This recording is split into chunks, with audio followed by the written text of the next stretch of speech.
नमस्कार दोस्तों, स्वागत है आपका फार्मा रॉक्स के यूट्यूब एजुकेशन चैनल में।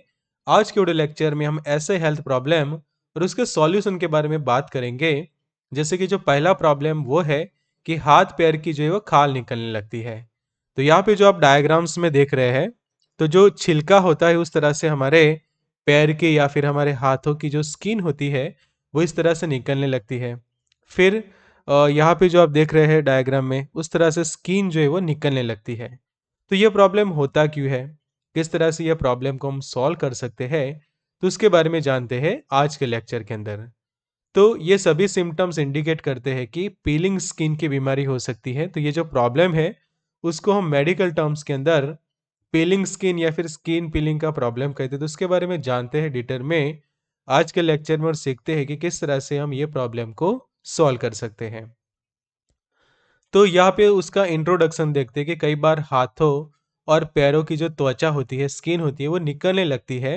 तो यह जो है वो बारिश की सीजन में ज़्यादातर लोगों की समस्या है। फिर जब हम ऐसा देखें कि कुछ लोग पानी में ज़्यादा काम करते हैं कि या फिर उनका काम ऐसा है कि उनको पानी में ज़्यादा देर तक रहना पड़ता है, तो उनको भी ये प्रॉब्लम जो है वो देखने को मिलती है। बारिश की सीजन में भी कई बार ये प्रॉब्लम देखने को मिलता है। और अगर आपके हाथ और पैरों की जो स्किन है वहाँ पे काफ़ी ज़्यादा नमी रहती है, काफ़ी ज़्यादा वहाँ पे मॉइस्चर रहता है, तो भी ये प्रॉब्लम जो है वो होता है। तो स्पेशली ये जो फिंगर्स होते हैं और दो फिंगर्स के बीच में जो जगह होती है या फिर वहाँ से स्टार्ट होता है ये स्किन का निकलना। और अगर आप मान लो कि काफ़ी बार हैंड वॉश करते हैं या फिर किसी को सोराइसिस है, तो भी स्किन पीलिंग का प्रॉब्लम जो है वो हो सकता है। तो यहाँ पे मैं वीडियो के बीच में मैं आपको बताना चाहता हूँ कि अगर आपको ऐसे ही बहुत सारी बीमारियों के बारे में सीखना अच्छा लगता है, उनके उपचार के बारे में आपको सीखना हो, तब आप हमारी बुक भी परचेस कर सकते हैं। तो बुक का नाम है डिसीज एंड ट्रीटमेंट, बीमारियां और उनका उपचार, कि जिसका फर्स्ट एडिशन 2023 का आप अवेलेबल है, कि जिसको आप ऑर्डर कर सकते हैं।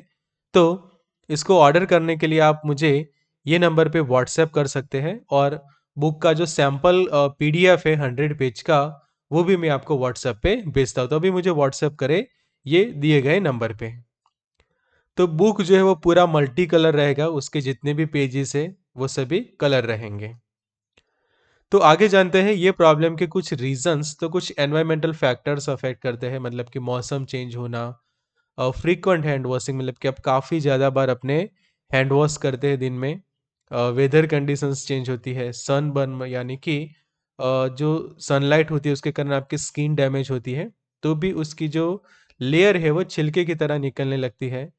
फिर फिंगर या फिर थंब सकिंग की आपको आदत है, तो भी ये प्रॉब्लम हो सकता है। कुछ लोगों को नेल बाइटिंग की आदत होती है, और जो विटामिन्स जो होते हैं कि जो स्पेशली हमारे स्किन के लिए ज़रूरी होते हैं, उनकी डेफिशिएंसी के कारण भी ये प्रॉब्लम हो सकती है।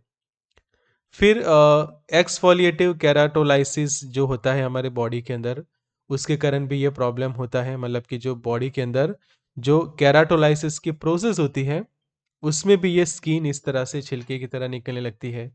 सोराइसिस में ये सिम्टम्स कई बार देखने को मिलता है, एक्जिमा के अंदर, डायसिड्रोसिस के अंदर, फिर एलर्जिक जो डर्मेटाइटिस होता है, और जो कावासाकी पीलिंग स्किन का जो प्रॉब्लम होता है, तो ये सभी के अंदर ये सिम्टम्स हमें देखने को मिलते हैं। तो अगर ये प्रॉब्लम आपको होता है तो क्या होता है, तो इस तरह से एक ब्लिस्टर्स फॉर्म होने लगते हैं, स्पेशली आपके हथेलियों में। फिर आपकी जो फिंगर्स है, चाहे हाथ की फिंगर्स है, पैरों की फिंगर्स है, उन दोनों के बीच में भी ये देखने को मिलता है। कई बार ये जो ब्लिस्टर्स बनते हैं वहाँ पे आपको दर्द भी होता है, कि जिसको हम पेनफुल ब्लिस्टर्स कहते हैं। वहाँ पे इचिंग होती है, स्पेशली ये जो हम देख रहे हैं, तो यहाँ पे आपको इचिंग जैसा फील होता है, खुजली होती है। फिर वहाँ पे पसीना काफ़ी ज़्यादा देखने को मिलता है, कि आपको वहाँ पे काफ़ी ज़्यादा पसीना आता है compare to other body parts. फिर ड्राई हो जाती है कई बार वहाँ की स्किन, वहाँ पे क्रैक्स देखने को मिलते हैं, और ब्लिस्टर जो है वो धीरे धीरे फैलने लगते हैं। कि मान लो कि कोई एक छोटा सा एक ब्लिस्टर था, तो वो धीरे धीरे फैलने लगता है और पूरे हाथ या फिर आपके पैर को वो कवर करने लगता है।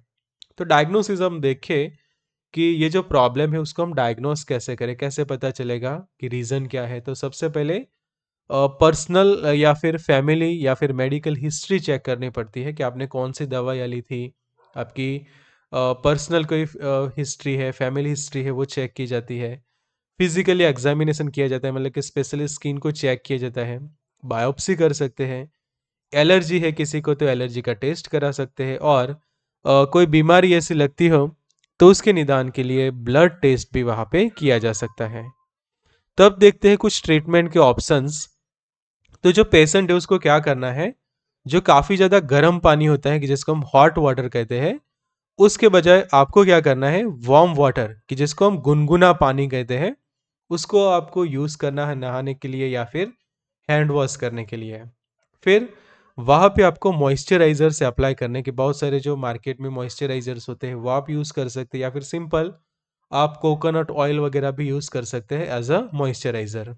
फिर जो ठंडे पानी के अंदर आपको आपके जो पैर है या फिर आपके जो हाथ है उसको भिगो के रखना है, और ग्लव्स वगैरह ना पहने, जो सॉक्स होते हैं और शूज़ वगैरह को अवॉइड करें जब भी आपको ये प्रॉब्लम होती है तो।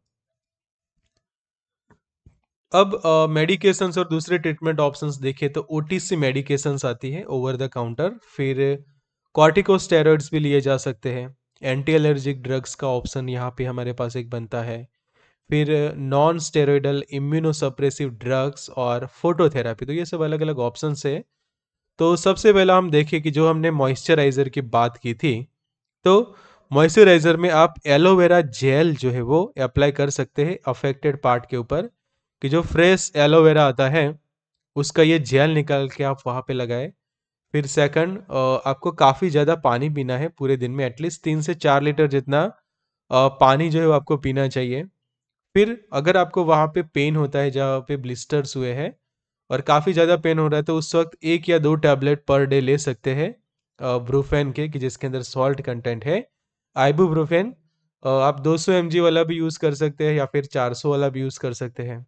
अगर उससे भी ठीक नहीं हो रहा तो नेप्रोसिन भी आप यूज़ कर सकते हैं, कि जिसकी एक ही टैबलेट लेनी होती है पर डे, कि अगर आप ये 750 mg का सस्टेन रिलीज टैबलेट यूज़ करते हैं। पांचवा ऑप्शन हम देखें कि अगर मान लो कि सोराइसिस के कारण ये प्रॉब्लम हो रही है, तो उस वक्त उसकी वो प्रॉब्लम को सॉल्व करना ज़रूरी है। तो ये जो मेडिकेशन है साइक्लोस्पोरिन के जो कैप्सूल्स 50 mg की स्ट्रेंथ में खासकर अवेलेबल होते हैं, तो वो यूज़ करना तो है।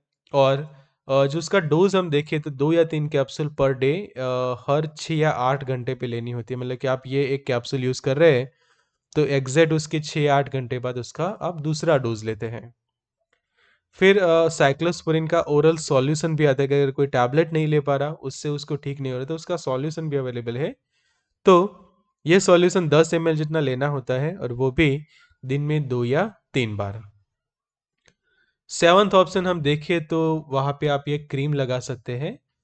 हाइड्रोकॉर्टिसोन एसीटेट का ये जो क्रीम है वो अफेक्टेड एरिया पे आपको दिन में 2 या 3 बार लगाना है। फिर ट्राइएमसिनोलोन का भी ऑइंटमेंट आता है, 0.5% की स्ट्रेंथ में ये अवेलेबल होता है, तो वो भी अफेक्टेड एरिया पे दिन में 2 या 3 बार आप लगा सकते हैं।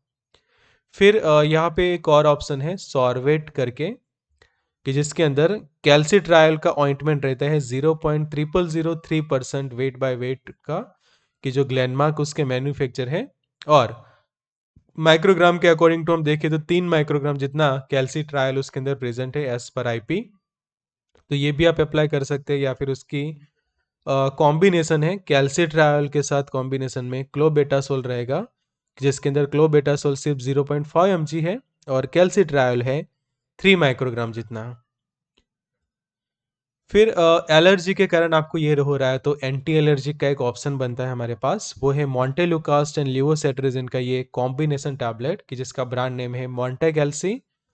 तो एक टैबलेट पर डे के हिसाब से लेनी होती है, और ऐसे ही एलाग्रा का भी ऑप्शन हमारे पास बनता है। तो एलाग्रा का जो डोज देखे तो 1 टैबलेट पर डे के हिसाब से उसको लेनी होती है। तो यहाँ पे वीडियो के बीच में मैं आपको बता दूं कि जो हमारी बुक है उसको आप ऑर्डर कर सकते हैं। ये बुक को ऑर्डर करने के लिए आप मुझे ये नंबर पे व्हाट्सएप कर सकते हैं। नेक्स्ट जो ऑप्शन है ट्रीटमेंट का वो है एसिट्रिटिन के जो कैप्सूल्स, एक्रोटेक 25 करके यहाँ पे हम एक प्रोडक्ट देख सकते हैं उसका। तो उसका जो डोज़ रहता है 1 कैप्सूल दिन में 2 बार आप ले सकते हैं। और अगर ये सभी दवाओं से भी ठीक नहीं हो रहा तो फिर आखिरी एक ऑप्शन रहता है कि जो आप स्किन स्पेशलिस्ट जो होते हैं डॉक्टर्स, वो लाइट थेरेपी से ये प्रॉब्लम जो है वो सॉल्व करते हैं। तो अगर आपको मेरा ये वीडियो अच्छा लगा है तो यहाँ पे क्लिक करके आप मेरा ये दूसरा वीडियो भी देख सकते हैं कि जहाँ पे भी आप काफ़ी ज़्यादा नॉलेज जो है वो गेन कर सकते हैं। So good luck and all the best.